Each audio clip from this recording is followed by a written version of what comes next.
कहां का सत्यमेव जयते, कहां का सत्यमेव जयते, कहां का सत्यमेव जयते. Have you ever felt trapped by a decision that was out of your control? A decision that weighs on your daily life and seems unyielding to your pleas? Picture this. It's been 10 long months in Chandigarh, where citizens have been bearing the brunt of a decision by the administration, a decision that prohibits the sale of sharewise property.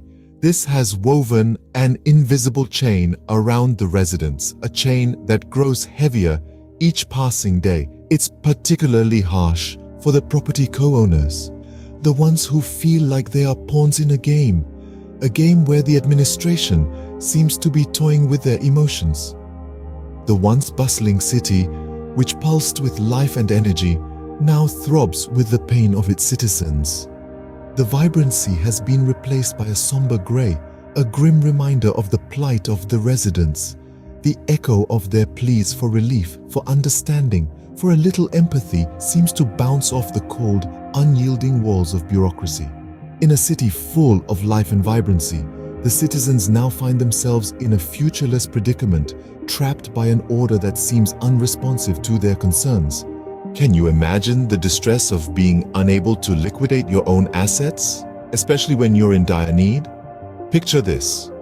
You own a part of a property, a tangible asset, yet you can't sell your shares. You're bound by an order that's been in place for the past 10 months. It's like holding a golden ticket, but being told you can't use it. Now imagine the anguish of enduring physical pain, a pain that can be alleviated with treatments, but you're financially constrained. You can't afford the treatments because your assets, your lifeline, are locked up, untouchable.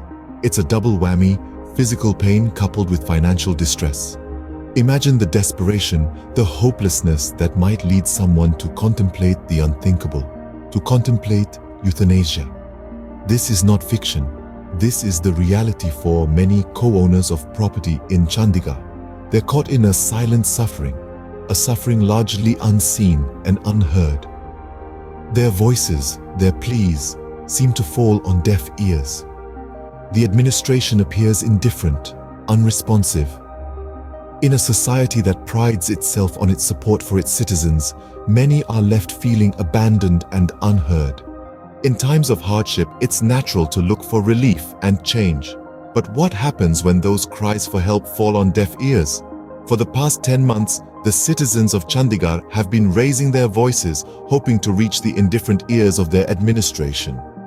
They have been putting forth their grievances, their concerns, their pleas for understanding and assistance. These are not cries of rebellion, but of desperation. A desperate call for change and relief from an administration that seems to be unyielding, unresponsive, and disinterested. It's eerily similar to the adversity faced by the farmers not so long ago. Their plight, their struggle for rights, their fight against an uncaring government echoes in the hearts of the Chandigarh residents today. The city's co-owners have been trying to convince the administration to make them see the dire situation they're trapped in. They're not asking for handouts, but for a fair chance to liquidate their assets, to be able to afford the necessities of life. But all their efforts seem to be falling on deaf ears. It's time for the government to introspect, to listen to the voices of its people, to provide a way forward for the beleaguered residents. Because a city is only as strong as its people, and right now, the people of Chandigarh need relief, understanding, and action. भगवान है कहाँ रे तू, है खुदा है कहाँ रे तू, है सुना तू भटक